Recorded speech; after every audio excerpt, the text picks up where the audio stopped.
The Bulls were back on TNT. It's been a while since we've seen the Bulls win a game on TNT. Also, why is Charles Barkley hating on the Bulls so much?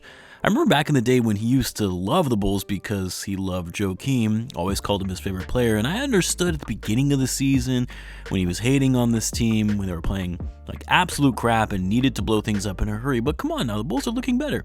You can give them a little credit for their improved play and not just completely folding on their season back in November. That said though, while I'm glad the Bulls got the win, they closed out on a team that they were supposed to beat. They did what they had to do in finishing off the game and not cracking under pressure when Toronto took a fourth quarter lead. But yeah, still not a great game overall for the Bulls. There were a lot of good things to take away from this game, which I'll get to, but when you're playing against a Toronto Raptors team, a team that just traded their best player, they're playing with a completely new roster after new additions of RJ Barrett and Emmanuel Quickley as well, you also factor in the Raptors played last night, although they did win in a pretty convincing fashion. But the Bulls should have won this game a little more convincingly. I mean, it kind of goes back to some of these recent wins we've seen from the Bulls. Close games against the Spurs without Wemby, overtime win against the Rockets and the Hornets. Again, I'm glad they're taking care of business and they're finishing off these teams they're supposed to beat, but the fact that they're letting these teams hang around, the energy level hasn't quite been what it used to be. They're fouling and turning the ball over at a higher rate. Yeah, it's a bit concerning. As I said in my last post-game video though, hopefully this is just a fatigue factor setting in the dog days of the season in January leading up to the All-Star break before the final push of the year. But I missed the play style that we were seeing towards the end of December where guys were playing with much better pace, higher energy, higher effort. And no, I'm not going to put all of that on Lavine. Like, look, Lavine is back now and we're seeing the energy fall a bit because Zach is actually playing pretty well and engaged despite knowing his days could be numbered. I really put that more on the team as a whole. Speaking of Lavine, by the way, hoping he's okay. He left the locker room early after what looked like he rolled his ankle, came back, said he was fine, played another 2 minutes or so, and then got subbed out by Io and did not return for the rest of the game. No update on the latest from Zach as I'm recording this anyway. Hopefully it's something serious and Zach is ready to go by Saturday against the Grizzlies. But anyway, enough about the negatives of this game. Let's talk about what worked. How about the fact that the Bulls had another game where they had another 30 assists? They moved the ball well, they were getting guys involved, and it also helps when you're shooting the ball really well. Bulls shot 52% overall from the field, but what was different about tonight is the Bulls focused on scoring in the paint.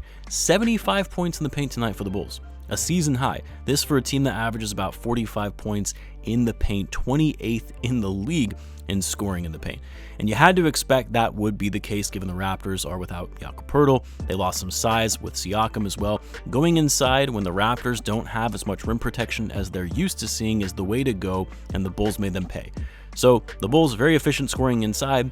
Outside though, not so much. 6 for 24 from 3 in this one, just 25%. But scoring efficiency inside has been a problem for the Bulls as of late, particularly from Nikola Vucevic, who is having a down year in shots at the rim. But tonight, this is one of Vucevic's best games of the season. 24 points, 14 rebounds, 7 assists, flirted with a triple-double, 2 steals and a block, was quick, was decisive with his shot selection, had great footwork in the paint to beat his man to the basket, 12 for 20 overall from the floor.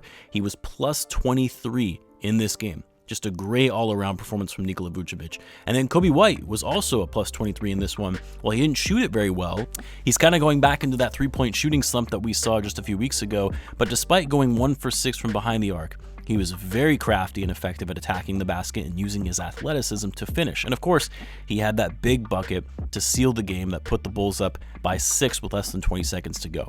I was glad we got to see Coby take that one in, by the way, for that final shot. I wasn't about to see DeMar on another ISO play where guys stand around and watch.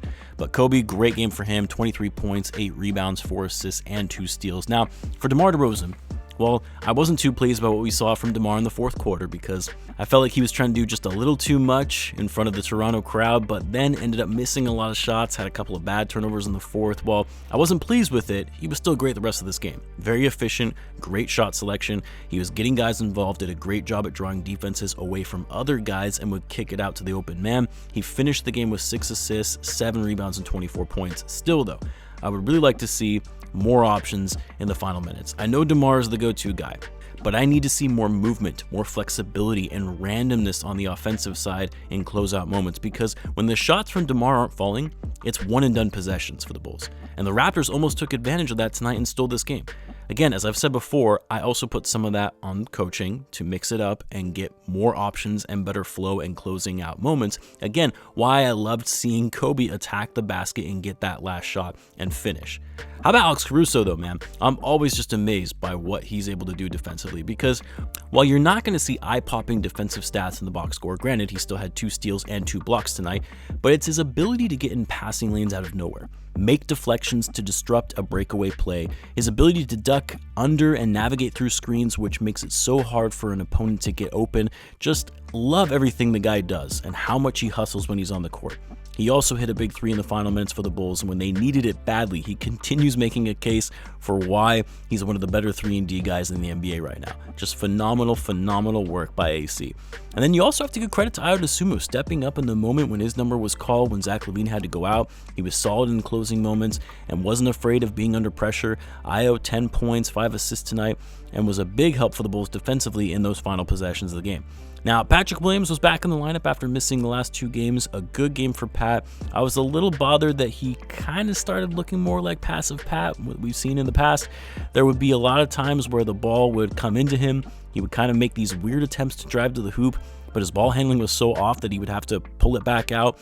And then there were times where he would pass up on good looks from 3. I don't know, for me, it's just we were seeing better on-ball creation from Patrick Williams more recently, and that wasn't the case tonight. But again, he's been out the last couple of games, so I'll leave it be for now. He still ended up with 12 points off the bench in only 23 minutes, so it wasn't a bad night offensively for him. I was just hoping for a little more aggression. Dude didn't even have a single rebound in this one. But anyway, the Bulls get the win. They'll fly back to Chicago. They're off tomorrow before taking on the Grizzlies, who are actually playing right now on TNT. They play them on Saturday at the United Center. This is another game the Bulls have to win. A depleted Grizzlies team, although oddly enough, they're actually playing decently well without having John Morant or Desmond Bane, but a chance for the Bulls to move to within 2 games under 500, now just 3 games back behind the Orlando Magic for 8th in the East. Let me know what you guys thought of tonight's game. Let me know in the comments. As always, be sure to subscribe, and I will see you in the next one.